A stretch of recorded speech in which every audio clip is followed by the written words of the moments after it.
Archaeologists have discovered something unsettling in the fields of Ukraine. Massive ancient settlements, some housing up to 15,000 people, built over 6,000 years ago, larger than Vatican City, larger than ancient Athens. But when they excavated, they found almost no graves. Thousands lived here for a century or two. Where are all the bodies? And here's the other mystery. Every 60 to 80 years, the inhabitants did something no other culture has ever done.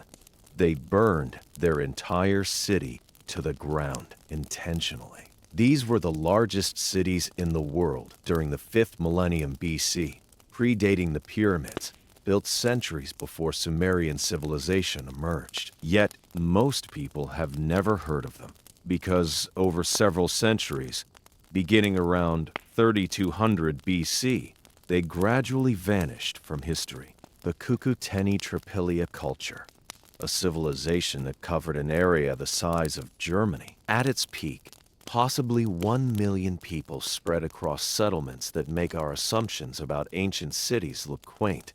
And then, slowly, over centuries, they disappeared. No written records, no stone monuments reaching toward the sky. Just pottery still vivid with color after 60 centuries underground, burned houses standing like charred skeletons, and 3 mysteries that archaeologists are still trying to unravel. Where are the graves? Why burn entire cities? And what made 1 million people gradually fade from history? We're going to explore these mysteries. We'll walk through mega settlements arranged in perfect concentric circles, examine pottery fired in kilns, hotter than modern ovens, and meet the archaeologists who literally burned down houses to solve an ancient puzzle. We'll discover that 6,000 years ago, the world's largest cities weren't where everyone thinks they were. That people could build settlements housing 15,000 souls without kings, without temples, without social hierarchies. And we'll confront the uncomfortable truth that much of human history has been lost to time.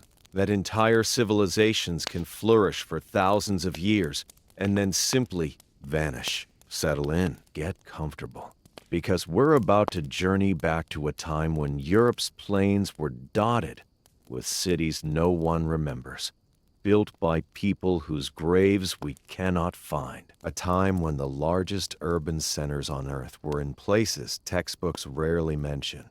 Let's begin. To understand this mystery, we begin with a discovery.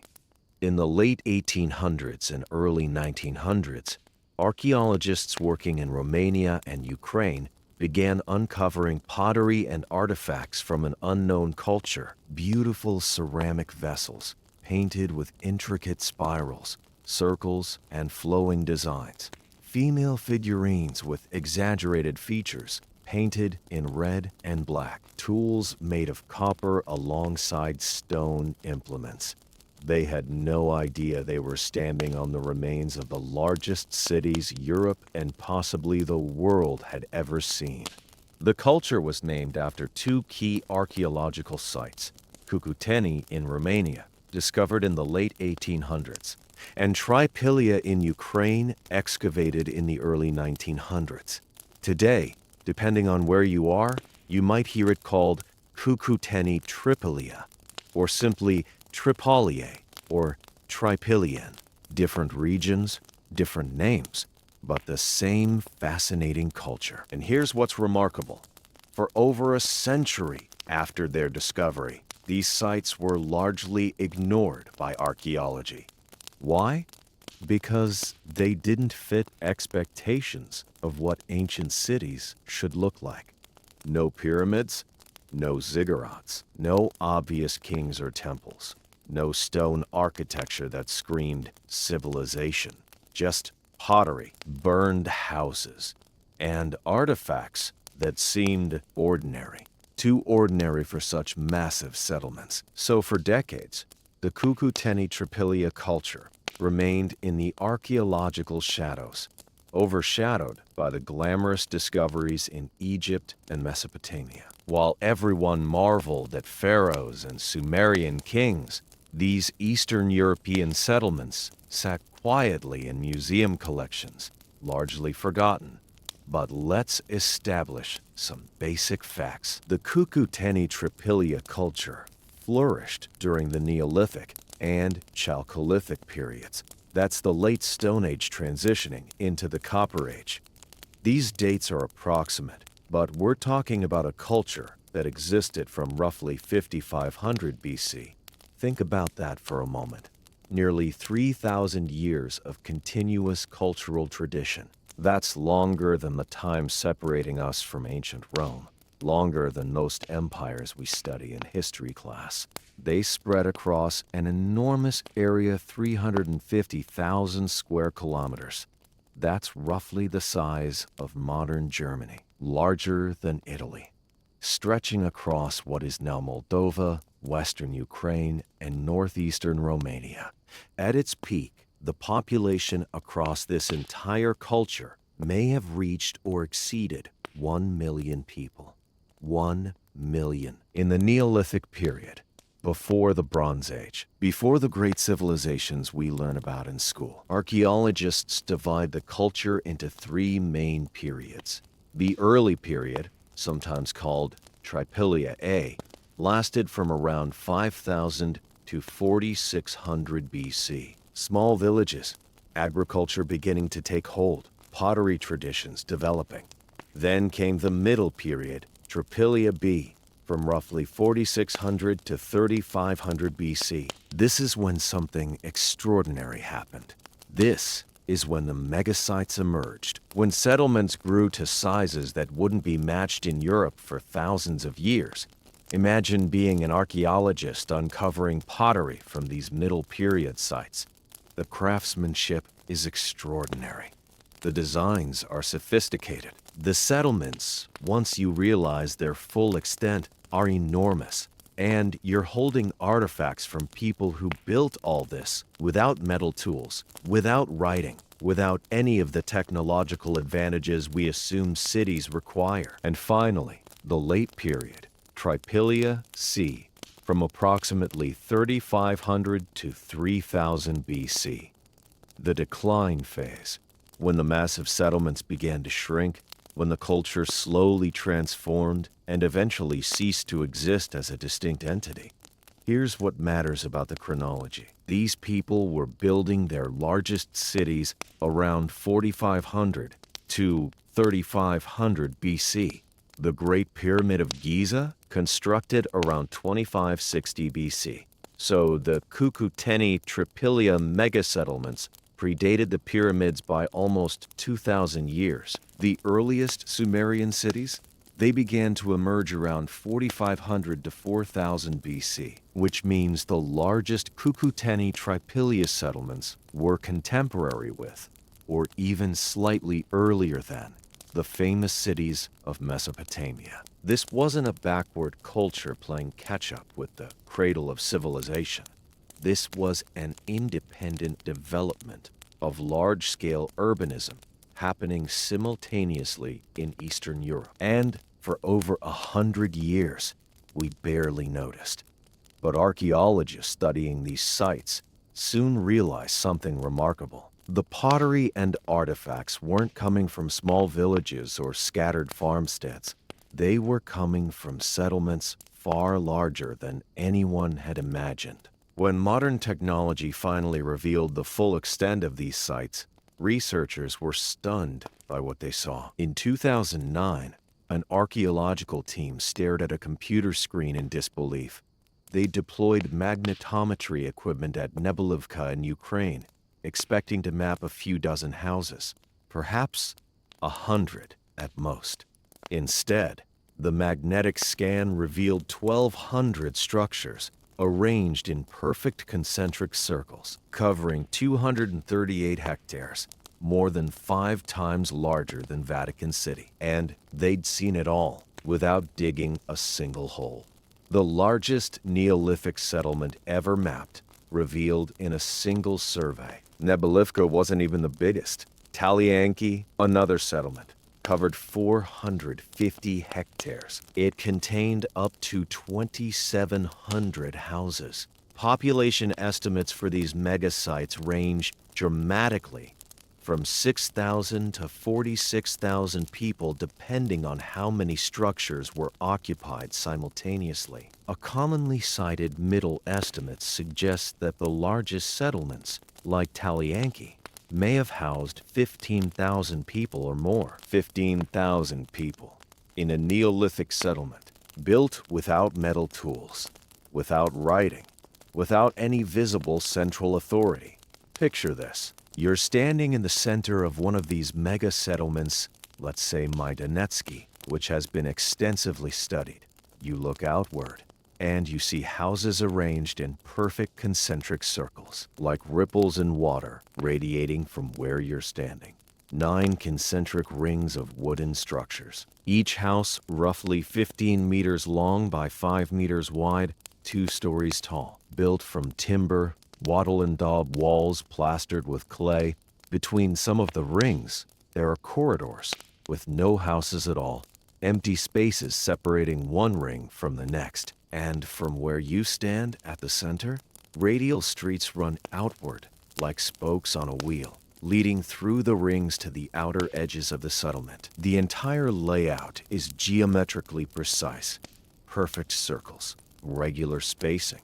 A settlement plan that must have required careful coordination and shared understanding among thousands of people. Yet there's no palace at the center, no temple, no obvious seat of power, just an empty ceremonial space.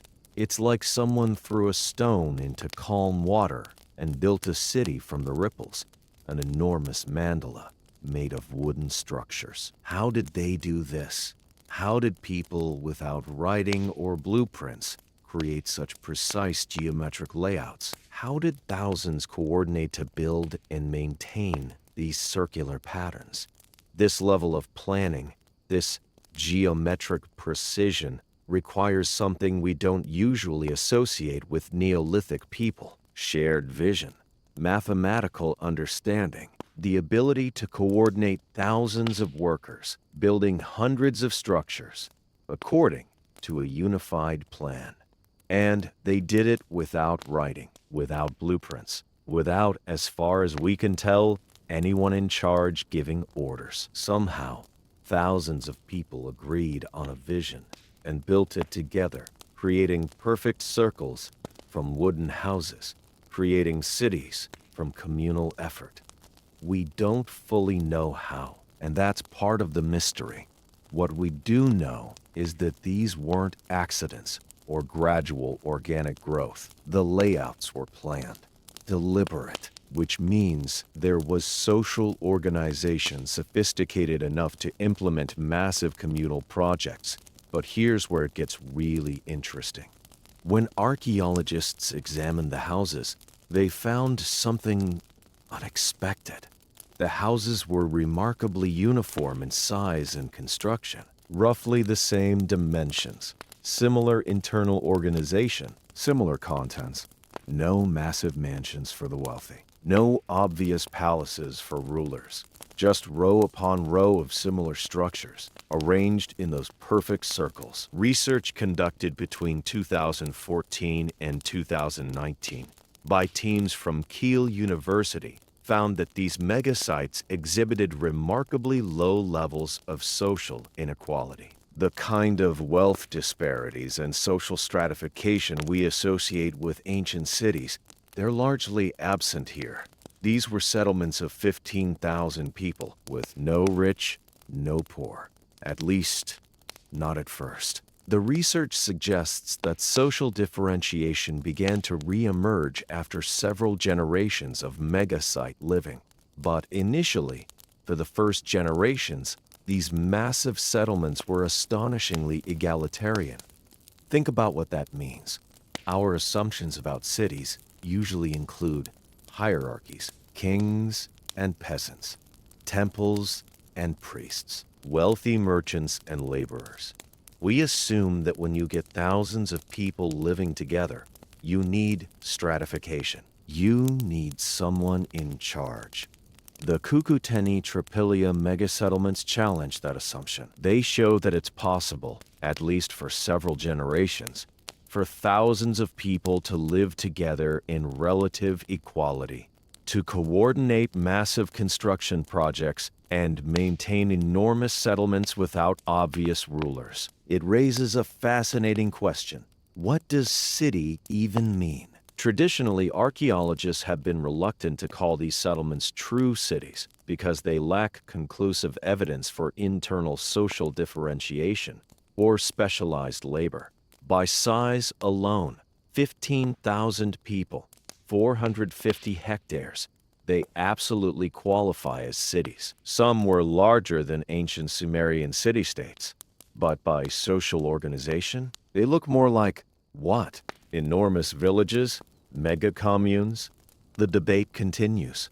The term proto-cities gets used sometimes, acknowledging their size while questioning whether they had the social complexity we associate with urbanism.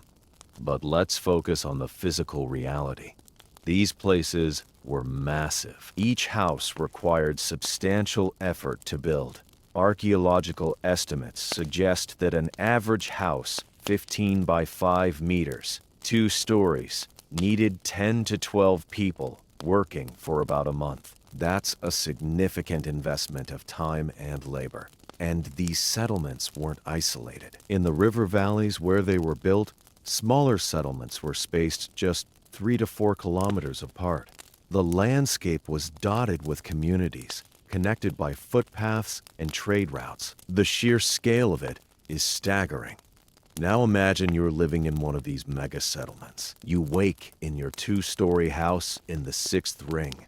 You look out your window and see hundreds of other houses curving away in both directions, forming that perfect circle. Beyond them, another ring. And another. The morning sun illuminates the geometric precision of it all. From your elevated position on the 2nd floor, you can trace the radial streets leading inward toward the central plaza. You can see neighbors emerging from their homes in the rings beyond yours, beginning their daily routines in synchrony with thousands of others. The settlement breathes with collective life. Smoke rises from hearth fires in 1,000 homes. The smell of cooking drifts on the morning air, barley porridge, baking bread, the earthy scent of peas simmering in clay pots.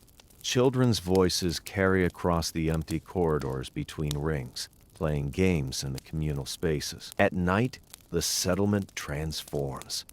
Thousands of cooking fires would light the darkness, creating a constellation of warm light spreading outward in perfect circles. The flickering glow of hearth fires visible through doorways and windows. The sounds of thousands of people, children playing, animals moving between houses, conversations, the constant background hum of communal life, laughter echoing across the open spaces, the low of cattle being settled for the night, the rhythmic sound of grinding grain, weaving, pottery work continuing into evening hours. From a distance, the settlement must have looked otherworldly. A vast circle of light and life on the dark plains, smoke rising toward the stars, the sound of human community carrying for miles across empty land. These weren't villages. They were urban centers, some of the largest in the world at their time. Living, breathing experiments in collective human existence. And the people who built them, they were about to do something extraordinary with their lives, their crafts, and eventually, their cities. What did people eat in these massive settlements? It's a simple question, but the answer, discovered only recently, challenges everything we thought we knew about ancient diets. In 2023, researchers published a groundbreaking study in the Proceedings of the National Academy of Sciences using isotope analysis, a technique that reads chemical signatures in bones to determine what someone ate during their lifetime. They analyzed approximately 480 samples from Cucuteni-Trypillia sites. The results were surprising. The diet was 90% plant-based. 90%. Cereals and pulses, wheat and barley, and especially peas. Lots and lots of peas. These massive cities, housing thousands of people, were sustained primarily by beans and grains. Think about what we usually assume about ancient people. We picture meat-heavy diets, hunting, animal husbandry for food, roasted game over fires. But here, 10% of their calories came from animal products. The other 90%? Plants. The Cucuteni-Trypillia culture was, in modern terms, almost entirely vegetarian. Now, they did keep cattle. Lots of cattle. But here's the twist. The cattle weren't primarily for eating. They were for manure. The research revealed sophisticated agricultural practices. The Cucuteni-Trypillia people used animal manure to fertilize their fields, a sustainable farming system that maintained soil fertility across generations. The cattle were living fertilizer factories, essential to the agricultural cycle but rarely slaughtered for meat. This allowed them to cultivate large areas intensively without depleting the soil. Crop rotation, manure-based fertilization, techniques that would sustain settlements for decades, even centuries. A pea-powered civilization supported by sophisticated environmental management. So picture a typical day. Morning. You wake in your wooden house, climb down from the sleeping platform on the second floor. Your family is already stirring. Someone's preparing breakfast, a porridge of barley perhaps, or wheat cakes. The smell of cooking fills the house. Outside, the settlement is coming alive. Thousands of people beginning their day. Close your eyes and imagine the smells. Cooking peas, simmering in clay pots over hundreds of hearth fires. Smoke creating a gentle haze over the settlement. The earthy scent of fresh clay being worked by potters. The sharper smell of cattle being led to pastures beyond the outer rings. The sounds. Children playing between the houses. The thunk of wooden tools on timber. The scrape of pottery wheels turning, conversations in a language lost to time, carried on the wind between those perfect circular rows of homes. The sights. Cattle are being led to fields beyond the settlement rings. Vast expanses of wheat and peas stretch into the distance, tended by communal labor. The plants grow in carefully managed plots, their roots fed by manure from cattle that graze in communal pastures. This isn't random farming. This is systematic agriculture. Crop rotation. Sustainable management of soil that will feed thousands for generations. By midday, the settlement is alive with the sounds of craft. The ring of copper being worked somewhere in the distance. The steady rhythm of looms weaving textiles. The scrape of clay being shaped, smoothed, prepared for painting. Women and likely men, we don't know the exact division of labor, are working at pottery. The Cucuteni-Trypillia culture was famous for its ceramics.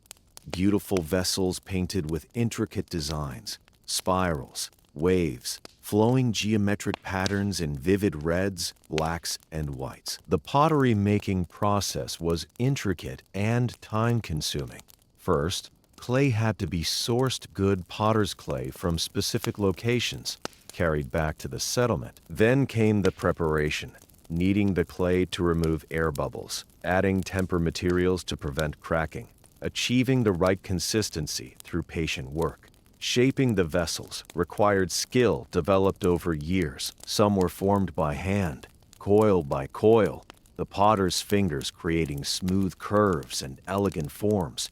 Others were thrown on the rotating wheel, that revolutionary technology that made the work faster, more precise, opening new possibilities for shape and design. Once shaped, vessels dried slowly in shade to prevent cracking. Then came the artistry. Painting, using pigments ground from minerals ochre for reds, manganese for blacks, Chalk for whites artists would paint those distinctive spiraling patterns, flowing waves, geometric designs that seemed to dance across the curved surfaces, each vessel unique, yet all sharing the aesthetic vocabulary of the culture. Finally, firing, bloating the two-tiered kilns with dozens of vessels, building fires in the combustion chambers, managing temperatures through hours of careful attention. Too hot, and vessels would crack or melt. Too cool, and the clay wouldn't fully vitrify. The pigments wouldn't set properly. Getting it right required knowledge passed down through generations, an understanding of fire and earth that we're only beginning to appreciate. Brightly painted pottery drying in the sun, vivid reds and blacks against cream-colored clay, textiles hanging from windows woven flax in natural earth tones, and everywhere, people, thousands of them, living their lives, practicing their crafts, raising their children, tending their fields in one of the largest settlements the world had yet seen. These weren't crude clay pots. These were works of art. The pottery was fired in sophisticated kilns, two-tiered structures with combustion chambers that reached temperatures of 900 to 1100 degrees Celsius. That's hotter than many modern pottery kilns. The technology required to maintain such consistent, high temperatures speaks to advanced understanding of materials and fire control. And the colors? After 6,000 years underground, many of these pots still display vivid, fresh pigments. Colors that look like they were painted yesterday. Imagine walking through the settlement. You pass houses where people are weaving textiles, others working copper shaping the metal into tools, ornaments, objects, both practical and beautiful. We found approximately 750 copper artifacts attributed to this culture, including a massive hoard called the Carbuna treasure, discovered in Moldova, containing numerous copper items dating to the beginning of the 5th millennium BC. This was the Chalcolithic period, the Copper Age. These people were among the first in the world to work copper, though they still used stone tools for many tasks. They were living in the technological transition between the Stone Age and the Bronze Age. But where did the copper come from? It wasn't locally available, which means trade networks, exchange systems connecting the Cucuteni-Trypillia settlements to regions where copper could be mined, likely the Balkans, or other distant sources. Long-distance relationships with other communities, perhaps hundreds of kilometers away.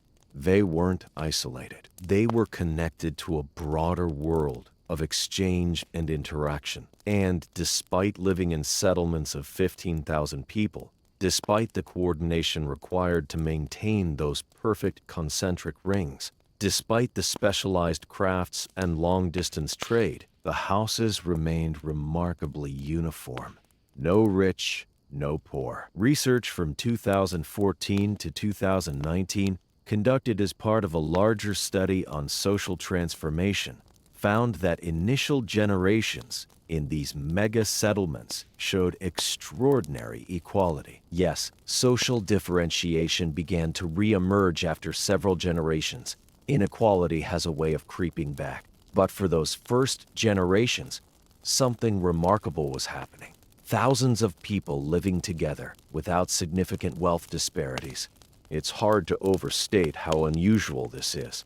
Most ancient cities we know about, Mesopotamian city-states, Egyptian urban centers, later Bronze Age settlements, show clear hierarchies. Wealthy quarters and poor quarters. Elite tombs filled with treasures and simple burials with nothing. But in these mega settlements, at least initially, everyone lived in similar houses, shared similar material conditions, participated in communal labor to build and maintain the settlement. It was, in its own way, a different model for urban life, an alternative vision of how thousands of people could organize themselves. Now, we have to be careful not to romanticize. We don't know everything about their social relationships. Perhaps hierarchies existed in ways that don't show up archaeologically status based on age, lineage, religious knowledge, things that don't require material wealth. But the archaeological evidence is clear. These were among the most egalitarian large-scale settlements ever discovered, and the people living in them weren't just farmers tending peas and wheat. They were skilled artisans, creating objects of remarkable beauty and sophistication. Among their many crafts, two achievements stand out: innovations that would change human history and challenge our assumptions about where civilization's key technologies originated. Here's something they don't usually tell you in history class.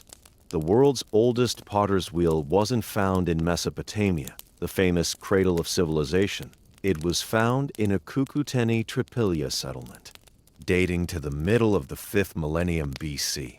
Several hundred years before Mesopotamian evidence, the wheel, one of humanity's most transformative inventions, was being used here in Eastern Europe, earlier than anywhere else we've found.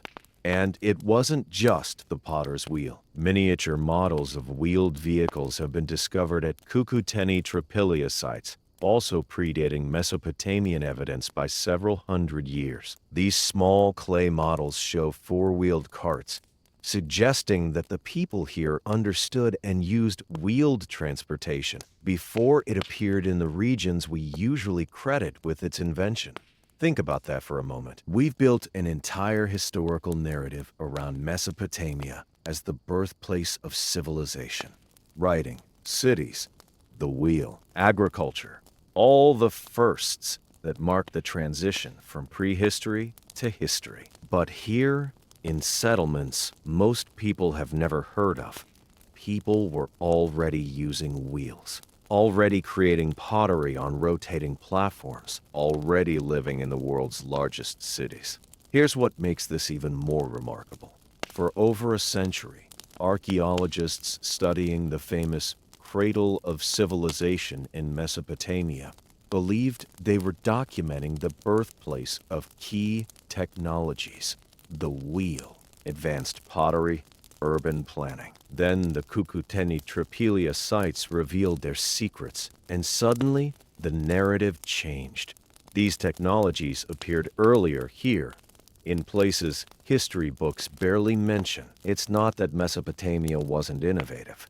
It's that innovation was happening simultaneously in multiple places, and some of those places have been forgotten for millennia. The narrative we've been taught is incomplete. Let's talk about the pottery for a moment, because it's genuinely remarkable. These weren't simple clay vessels.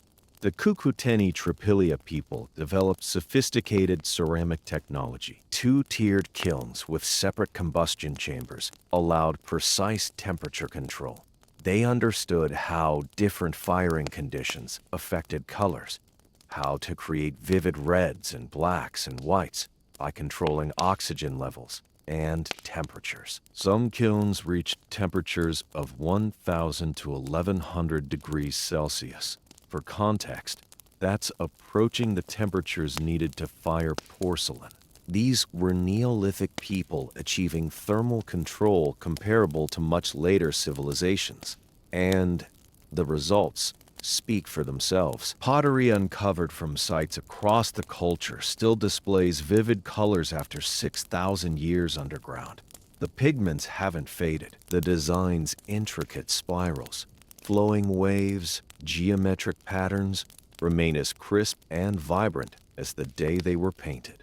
Imagine creating something so well that it survives 6,000 years and still looks fresh. One artifact discovered in 1942 deserves special mention: the Cucuteni for Musica dance artifact, a ceramic piece showing anthropomorphic figures that some interpret as ritual dancers. It's been called a symbolic masterpiece of the culture, showing sophistication in both ceramic craft and artistic expression. These people were artists. Their pottery wasn't just functional. It was beautiful. Intentionally, carefully beautiful. Now, Copper. The Carbuna treasure, which I mentioned earlier, is worth exploring in more detail. It's a large hoard of copper items discovered in Moldova, dating to the very beginning of the 5th millennium BC. Axes, ornaments, tools, all made from copper, all demonstrating advanced metallurgical knowledge. The Carbuna treasure alone tells a fascinating story. Dozens of copper items, axes, ornaments, tools buried together in what may have been a ritual deposit or hidden cache. Some of these objects show signs of long use, passed down through generations. Others appear nearly new, as if made specifically for burial. The concentration of copper in one place suggests either wealth accumulation contradicting the egalitarian model, or perhaps communal ritual deposits where the entire community contributed precious objects. We're still debating which interpretation is correct. Approximately 750 copper objects have been attributed to the Cucuteni-Trypillia culture, not counting items from the final phase when copper use became even more common. This represents substantial engagement with metal technology at a time when most of the world was still working primarily with stone. And remember, copper sources weren't local. The raw materials had to come from elsewhere, likely the Balkans or other mining regions, which means not only were they skilled metal workers, but they had the trade networks and social organization to acquire materials from distant sources. They were connected, sophisticated, technologically innovative. But perhaps the most intriguing artifacts aren't the wheels or the pottery, or even the copper. They're the figurines, thousands of them, found at sites across the culture. Female figures, usually small, often with exaggerated features, large hips, prominent breasts, stylized faces, painted in red, ochre, and black, sometimes with elaborate hairstyles or head decorations. Thousands of these figurines. What were they for? The most common interpretation is religious. Fertility symbols, goddess figures, evidence of spiritual beliefs centered on female divinity, cycles of birth and death, the generative powers of the feminine. This interpretation was championed by archaeologist Maria Gimbutas, who proposed that Neolithic Europe, what she called Old Europe, was characterized by peaceful, matriarchal societies worshiping a great goddess. Her theories remain controversial among archaeologists, but they've been influential in shaping how people think about these cultures. Whether or not you accept the full goddess worship framework, the figurines clearly had significance. They weren't random decorations. They were made in enormous quantities, found in homes and special structures, sometimes carefully placed or hidden. At Nebelivka, geophysical surveys revealed a massive structure, 600 square meters, one of the largest buildings in prehistoric Europe. Inside, archaeologists found red-painted walls and numerous goddess figurines. A temple? A community gathering hall with religious significance? We can only speculate. But the building's size and the concentration of figurines suggest it was special, sacred, perhaps. A place where the community came together for purposes we can barely glimpse across the millennia. These figurines and temples hint at a spiritual worldview we can barely understand, beliefs about life and death, the cycles of nature, the powers that governed their world. And there's one place where their beliefs and practices are preserved in extraordinary detail. A vast underground sanctuary that was used for over 1,000 years, longer than many civilizations have existed. It's one of the very few places where their dead have been found. Imagine descending into darkness. The entrance to Vertebra Cave is an opening in the earth.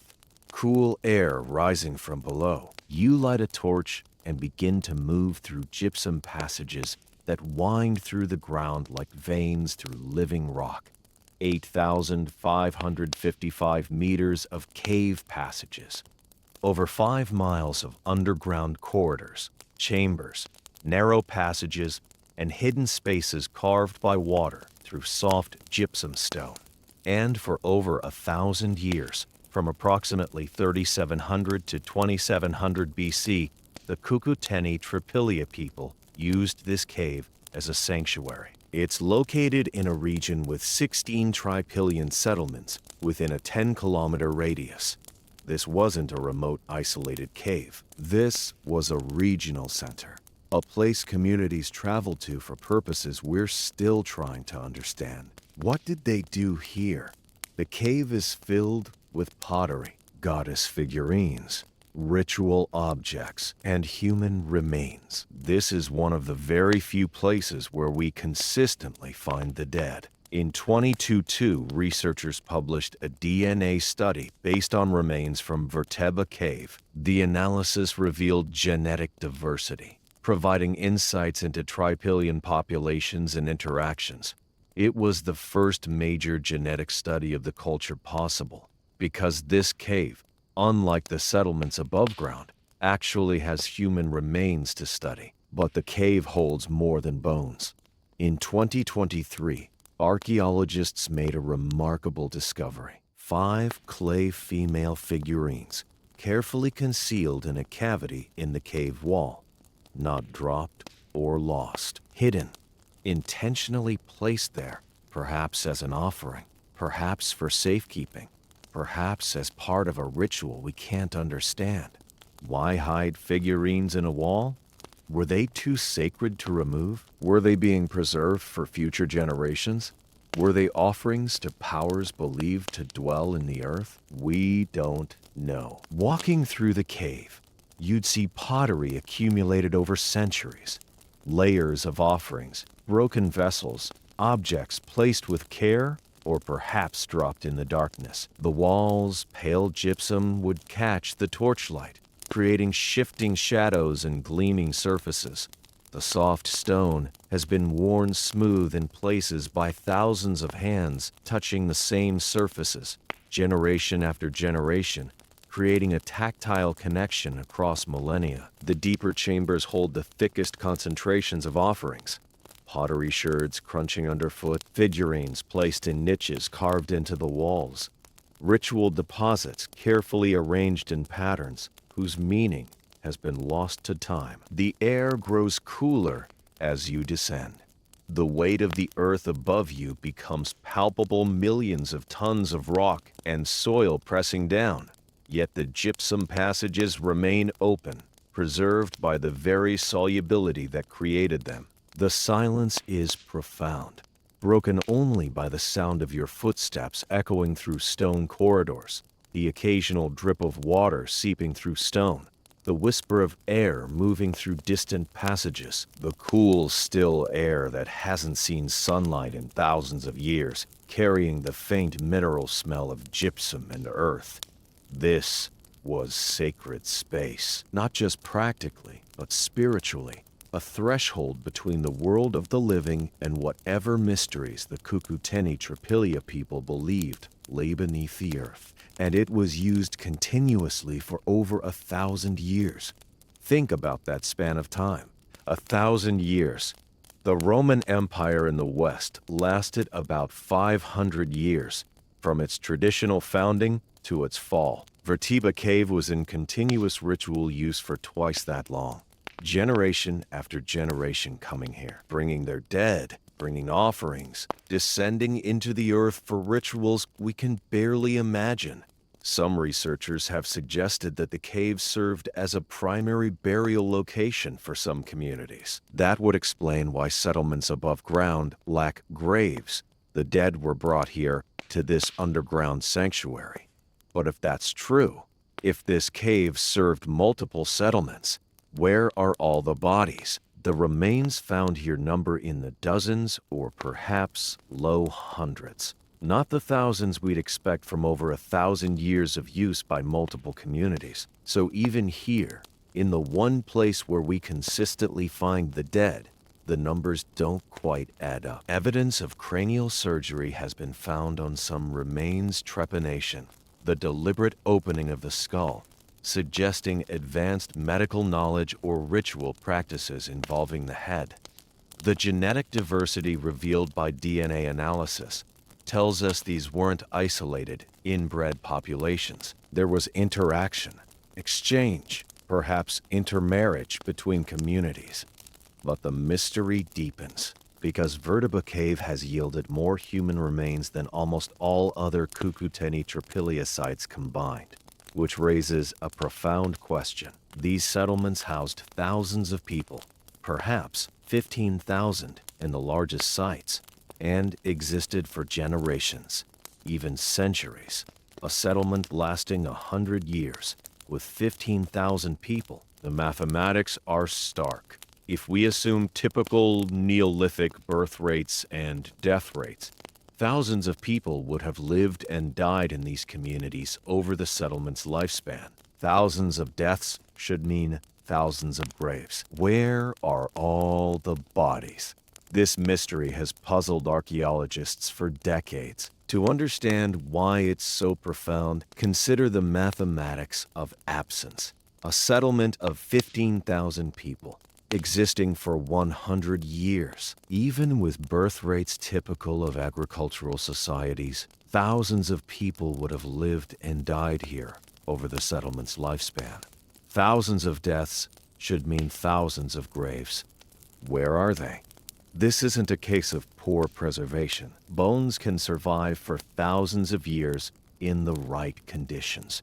We find them from sites all over the world, from periods far older than the Cucuteni-Trypillia culture.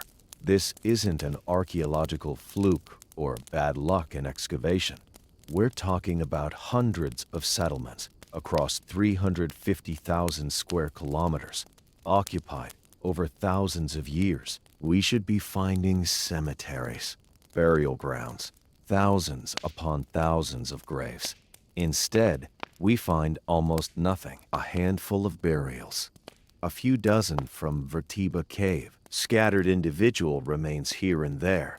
But for a culture of up to 1 million people at its peak, spanning nearly 3,000 years, the absence is profound. In most ancient cultures, burials are among the most common and obvious archaeological features. The ancient Egyptians built their entire architectural legacy around tombs.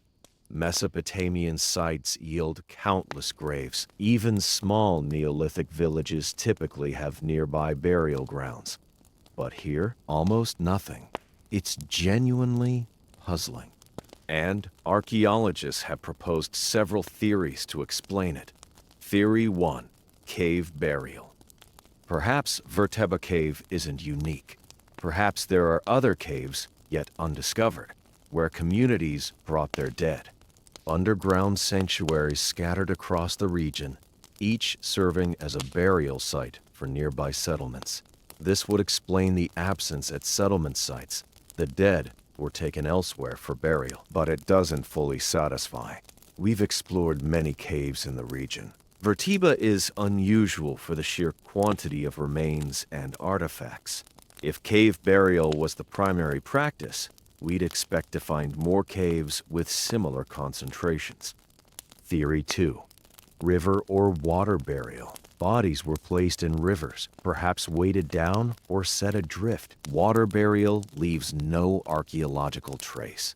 Bones wash away, dissolve, scatter downstream. Within a few years, there's nothing left to find. This practice has precedent in other cultures, and the Cucuteni-Trypillia settlements were often located near rivers, in fertile valleys where water was abundant. It's possible, but there's no direct evidence for it, which, of course, there wouldn't be if the bodies washed away. Theory 3. Excarnation. This is the practice of exposing bodies to the elements, placing them in the open air, perhaps on platforms or in designated areas, allowing scavengers and weather to remove the flesh. Once the bones were cleaned by natural processes, they might have been scattered, dissolved in acidic soil, or disposed of in ways that left no trace. Some cultures practiced excarnation. Zoroastrians, for example, had towers of silence, where bodies were exposed to vultures. Some Native American groups used similar practices. If the Cucuteni-Trypillia people did something similar, and if soil conditions weren't favorable for bone preservation after exposure, that could explain the absence. But again, we're speculating. There's no direct evidence. Theory 4. Scattered individual burials. Perhaps they buried their dead individually, scattered across the landscape, rather than in organized cemeteries. If each person was buried in a separate, unmarked location, perhaps near their home, or in fields, or in significant spots chosen for personal reasons, it would make finding graves nearly impossible. This practice has precedent in other cultures. Some societies buried their dead beneath house floors, literally keeping ancestors within the family home. Others chose significant landscape features, particular trees, springs, outcrops of rock, as burial locations, creating a dispersed sacred geography that wouldn't be recognizable as a cemetery. If the Cucuteni-Trypillia people practiced something similar, each burial site might be unique, unmarked, chosen for personal or spiritual reasons, known only to the family. Archaeologists might have walked right past dozens of individual burials without ever knowing. Simple pits in the earth, bones dissolved over millennia, no markers or grave goods to signal their presence. But this seems unlikely at the scale we're talking about. Thousands of deaths over centuries would still leave some traces, even if burials were scattered. Statistical probability suggests that at least some graves would have been found accidentally during excavation, construction, or agricultural work over the past century of archaeological presence in the region. And then there's a fifth possibility, one that's more controversial. Could the missing graves be connected to the burning ritual? Think about what we know. Every 60 to 80 years, these people systematically burned their settlements. Houses, belongings, everything consumed by fire.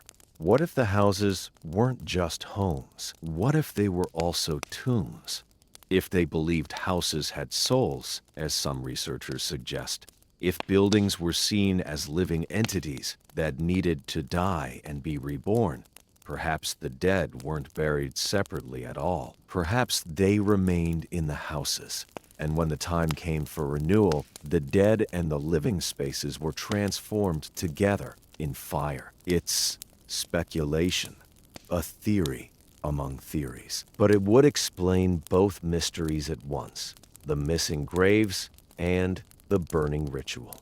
We'll return to the burning ritual now. But remember this question. In a culture that ritually burned everything, where nothing permanent remained, where renewal through fire was central to their worldview, where would you expect to find the dead? That question may be connected to the second mystery, the burning ritual that defined this culture for 2 millennia. Picture an entire city preparing for transformation, not in panic, not in war, but slowly, methodically, as thousands gather to witness. This is the burned house horizon, an archaeological term for a phenomenon unique to this culture. Every 60 to 80 years, systematically across nearly 2,000 years, Cucuteni-Trypillia settlements were set on fire. Let's understand the scale of this practice. Each one-story wooden building required firewood from approximately 130 trees to burn completely. Two-story buildings, the most common type, needed about 250 trees worth of wood. A settlement of just 100 houses would require wood from 3.8 square miles of forest. Now consider Talionki, 2,700 houses. The amount of timber needed to burn that settlement would require harvesting vast stretches of forest. This wasn't a casual decision. This was a massive undertaking, requiring months of preparation, enormous labor, and the coordinated effort of thousands of people. And they did it repeatedly, every 60 to 80 years. Build, live, burn, rebuild. For 2,000 years, why? For over a century, archaeologists debated whether these fires were intentional. Perhaps enemy raids, accidents that spread through settlements, natural disasters. Then, in 2018, a team of Ukrainian and British archaeologists decided to settle the question definitively. They built 2 full-size replica houses using authentic Cucuteni-Trypillia construction techniques, wooden frames, wattle and daub walls, clay plaster, 2 stories, furnished with replica pottery and household objects. And then they burned them. The experiment was carefully controlled and documented. What they discovered was revealing. The fires were safe and controllable. They didn't spread uncontrollably between structures. The clay walls, rather than being destroyed, were actually baked harder by the heat, creating something like crude bricks. Pottery and figurines survived intact. The fires could be managed, directed, controlled by the people setting them. This definitively ruled out accidental fires or enemy attacks. The burning was intentional, deliberate, a choice made communally, repeatedly, across generations. But why? What survived the burnings tells us something important. The clay walls remained standing charred, but standing. Pottery sat intact amid the ash. The structures weren't obliterated. They were transformed. The settlements became landscapes of standing charred walls, like ghostly skeletons of the homes that once were. And then, in the same location, the community would rebuild. Here are the leading theories for why they did this. Theory 1. Ritual renewal. Every 60 to 80 years, roughly every 2 to 3 generations, the community engaged in a symbolic death and rebirth. The settlement itself would die in flames, and a new settlement would be born from its ashes. This could have been tied to generational cycles. Perhaps when the generation that founded the settlement was dying off, it was time for renewal. The new generation would ritually destroy the old and build the new. Theory 2. Animistic beliefs. Perhaps they believed houses were living entities, that the structures had souls or spirits that needed to die and be reborn, just like people, just like the cycles of crops planted and harvested. If you believe your house is alive, burning it becomes a spiritual necessity, not destruction, but transformation. Contemporary researchers studying the culture have noted that the deliberate burning was most likely for reasons of a symbolic nature, spiritual meaning rather than practical benefit. Theory 3. Generational cleansing. After 60 to 80 years of continuous occupation, a settlement would accumulate things, refuse, pests, diseases, perhaps spiritual pollution or bad energy. Burning everything clean would allow a fresh start, new houses, new spaces, new beginnings. But with such effort required, such enormous investment of labor and resources, it seems like there must be more than practical pest control at work. Theory 4. Cosmic or seasonal cycles. Perhaps the burnings were tied to astronomical observations, seasonal cycles, or cosmological beliefs we can't reconstruct. Many ancient cultures aligned their rituals with celestial events. A 60 to 80-year cycle doesn't correspond to any obvious astronomical phenomenon we know of, but that doesn't mean they weren't tracking something we've lost. What's clear is that this was a deeply embedded tradition, not a one-time event, but a practice maintained across 2,000 years, across hundreds of settlements, across the entire culture. It required social cohesion. An entire community agreeing to burn their homes requires extraordinary unity, shared beliefs, collective commitment to a ritual cycle that must have been central to their identity. Imagine standing at the edge of a settlement as the burning begins, columns of smoke rising into the sky, one house after another, in careful sequence. The heat you can feel from a distance, the sound of crackling timber, the occasional collapse of a roof beam, but not chaos, not destruction, transformation. The clay walls, baked by the fire, standing like monuments to what was.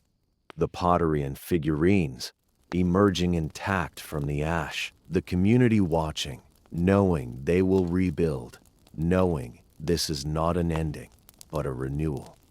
For nearly 2,000 years, this cycle continued, building, living, burning, rebuilding, generation after generation.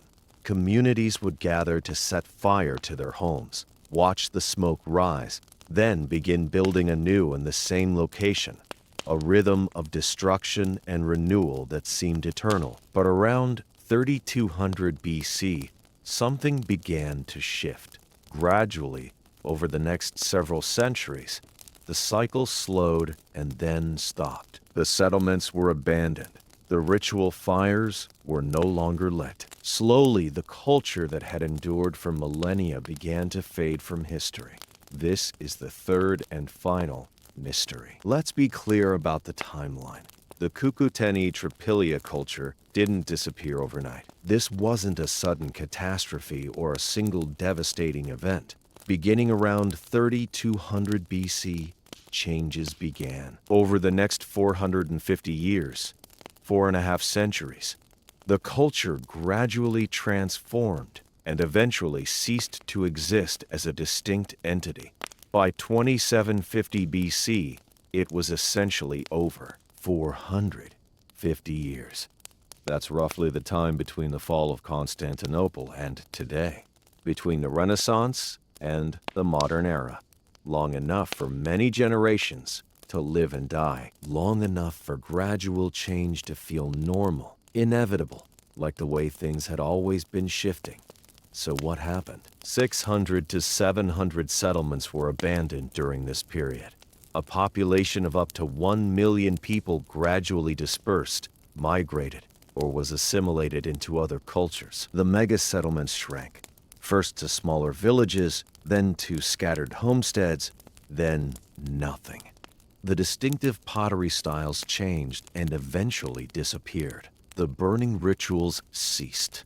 The concentric circular settlements were no longer built. A culture that had flourished for nearly 3,000 years faded into history. Why? Archaeologists have proposed several theories, and the truth likely involves a complex interaction of multiple factors. Theory 1. Climate change. Around 3200 BC, Earth's climate shifted.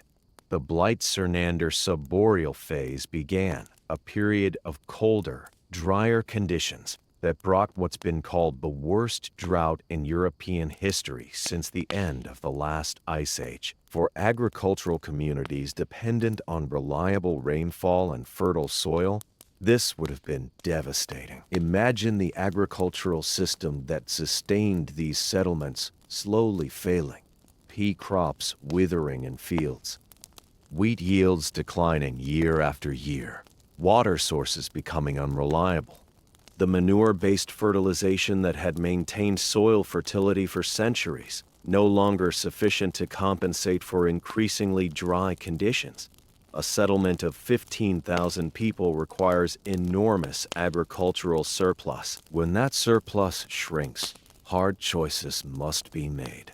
Do you stay and watch food become scarce? Or do you adapt perhaps by adopting the mobile pastoral lifestyle of the peoples moving in from the steppes, where you follow herds and rainfall rather than depending on fixed fields? Some researchers have described it as a potential Dust Bowl scenario. Prolonged drought turning productive farmland into marginal, barely cultivable soil. If climate was a major factor, the mega-settlements would have become impossible to sustain. 15,000 people can't survive where food won't grow. Theory 2. Migration and external pressure. Around this same time, new peoples were moving into the region from the eastern steppes. The Kurgan peoples, also called the Yamnaya culture pastoral nomads, with a different economy and social structure.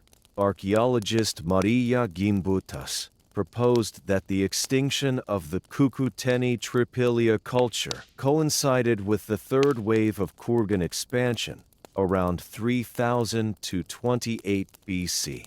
This doesn't necessarily mean violent conquest. It could have been gradual pressure, competition for resources, cultural interaction, and eventual assimilation. The settled agricultural communities, perhaps unable to compete with mobile pastoral groups in a changing climate. Theory 3. Economic shift, climate change, and pressure from pastoral peoples may have forced a shift in lifestyle. From settled agriculture to mobile pastoralism, from permanent mega-settlements to smaller, more flexible communities that could move with herds and changing conditions. If this happened, the people didn't disappear. They adapted. They transformed their way of life in response to new realities. The mega-sites would no longer be viable. Too large, too dependent on intensive agriculture, too tied to one location. Theory 4. Social breakdown. Research on social inequality within the mega-settlements revealed something interesting. The initial generations showed remarkable equality, but over time, social differentiation began to re-emerge. Perhaps the breakdown of the social equality that had held these massive communities together contributed to their eventual abandonment. If the egalitarian structure was what made 15,000-person settlements work, then the return of inequality could have destabilized them. Contemporary researchers have noted that scientists are starting to piece together the complex reasons why, from a cooling and drying climate to the rise of nomadic lifestyles brought by peoples from the eastern steppes, and perhaps a breakdown of the social equality that had served Cucuteni-Trypillia people for centuries. The reality is probably all of these factors working together. Climate, stress, making agriculture difficult, pressure from new peoples with different lifestyles, economic changes, forcing adaptation, social structures, breaking down under strain. Real historical changes rarely have single causes, and we should be careful about how we describe this. Words like collapse or catastrophe imply sudden disaster, but 450 years is not sudden. That's gradual transformation over many lifetimes. The people themselves likely didn't disappear in any literal sense. They probably migrated, intermarried with neighboring groups, adopted new ways of living. Their genetic legacy may continue in modern populations of the region. What disappeared was the culture, the distinctive pottery, the mega-settlements, the circular layouts, the burning rituals, the particular way of life that had defined them for 3,000 years. Cultures change, transform. Sometimes they fade so gradually that no one living through it realizes they're watching the end of an era. Perhaps someone in the final generations looked at the old pottery designs and thought, nobody makes those anymore.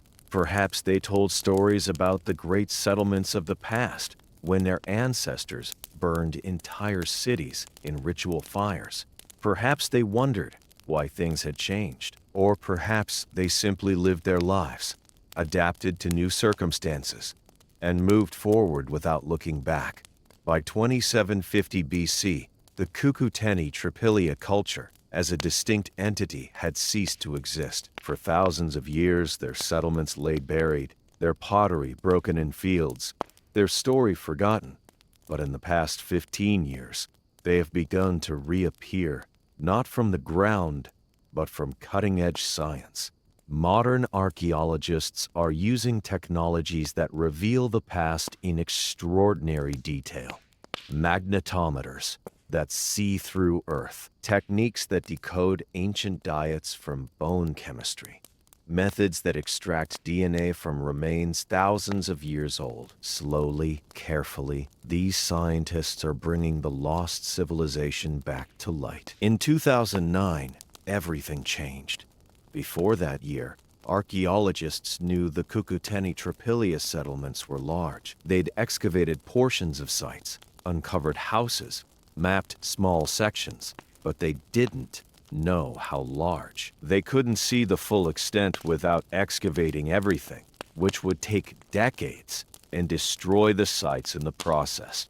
Then geophysical surveys arrived, magnetometry, ground-penetrating radar, electrical resistivity, technologies that can see buried structures without digging a single hole. At Nebelivka, the Anglo-Ukrainian archaeological project deployed magnetometry equipment across the site.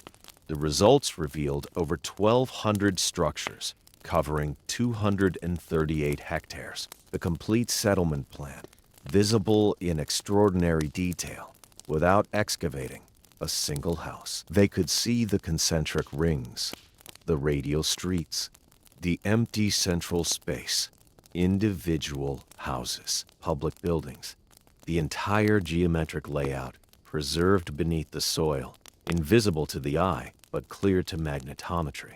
This was the methodological revolution in Trypillia studies, a transformation in how archaeologists understood these settlements.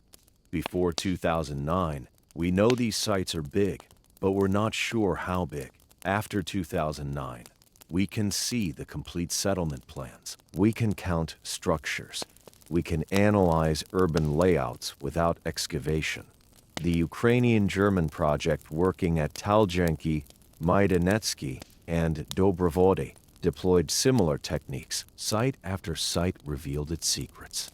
This is Breakthrough 1, Geophysical Prospection, revealing settlement plans without excavation learning, without destroying, preserving sites for future archaeologists who will have even better techniques. Picture the moment when archaeologists first saw these magnetometry results. Years of digging by hand could reveal a few dozen houses. A single survey completed in weeks showed them 1,200 structures, the entire settlement plan, visible without disturbing a single artifact. It was a revelation that changed Trypillia studies overnight. Breakthrough 2 came in 2023, isotope analysis reading chemical signatures in bones to determine diet. Researchers from Kiel University analyzed approximately 480 carbon and nitrogen measurements from Cucuteni-Trypillia remains. The results revealed the 90% vegetarian diet, the sophisticated manure-based fertilization, the reliance on peas and cereals that sustained massive populations. Before this study, we assume ancient people ate lots of meat, like most ancient cultures. Actually, this culture was almost entirely plant-based, with sophisticated, sustainable agriculture that allowed settlements to thrive for centuries without depleting the land. One study, 480 measurements, and suddenly we understand how they fed 15,000 people without destroying their environment. Breakthrough 3, Ancient DNA. In 22, researchers published genetic analysis from vertebra cave remains. The study revealed genetic diversity, interpersonal relationships, population interactions that written records could never tell us, because this culture had no writing. DNA extracted from bones millennia old, sequenced in modern laboratories, revealing the genetic legacy of people who left no texts, no inscriptions, no written trace. Before, we have almost no human remains to study their biology. After, we can extract DNA from the few remains we have and glimpse their genetic diversity, their relationships, their interactions with neighboring populations, and the discoveries keep coming. 2023. 5. Clay figurines discovered hidden in vertebra cave wall cavity. A new find from a cave that's been explored for decades showing that there are still secrets waiting to be uncovered. Beyond these three major breakthroughs, other techniques continue to reveal new insights. Ceramic analysis using microscopy and spectrometry shows exactly where clay was sourced, which kilns fired which pots, even the specific recipes of pigments used for decoration. This allows archaeologists to trace trade networks, identify workshop traditions, and understand how ceramic technology spread across the culture. Phytolith analysis studying microscopic plant remains preserved in soil reveals which crops were grown in which locations, how agricultural practices changed over time, and even what plants were used for construction, medicine, and ritual purposes. Lipid residue analysis can detect traces of fats, oils, and proteins absorbed into pottery, revealing what was cooked in specific vessels. From this, we've learned about cooking methods, food combinations, and even evidence of fermentation and food preservation techniques. LiDAR technology laser scanning from aircraft is revealing settlement patterns across entire landscapes, showing how megasites related to smaller villages where field systems existed, and how the culture organized its use of land at regional scales. The 2018 burning experiment deserves special mention, taking an archaeological question that had puzzled researchers for a century, were the fires intentional, and answering it definitively through experimental archaeology. Build authentic houses using historical techniques. Burn them under controlled conditions. Document what happens, what survives, what doesn't, how the fire spreads, how it can be controlled. The result? Proof of intentional burning, evidence of controllability, understanding of what survived and what didn't. This experiment exemplifies modern archaeology's approach, combining traditional excavation with experimental recreation, using multiple techniques to test hypotheses, building knowledge through patient, systematic investigation. This is how modern archaeology works.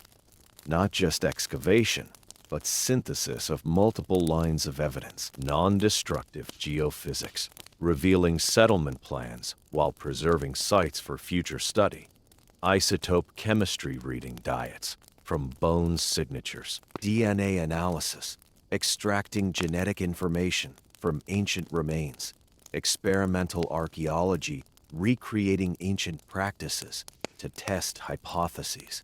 Each technique answers questions that couldn't be answered before, and perhaps most importantly, these methods are non-destructive, learning without excavation, understanding without destroying, preserving sites for future archaeologists who will have even better techniques, even more sophisticated technologies, patient, careful work. There's something calming about archaeological research when you think about it this way.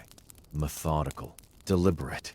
Scientists spending years analyzing data, piecing together evidence, building understanding layer by layer. No rushing, no shortcuts, just careful accumulation of knowledge.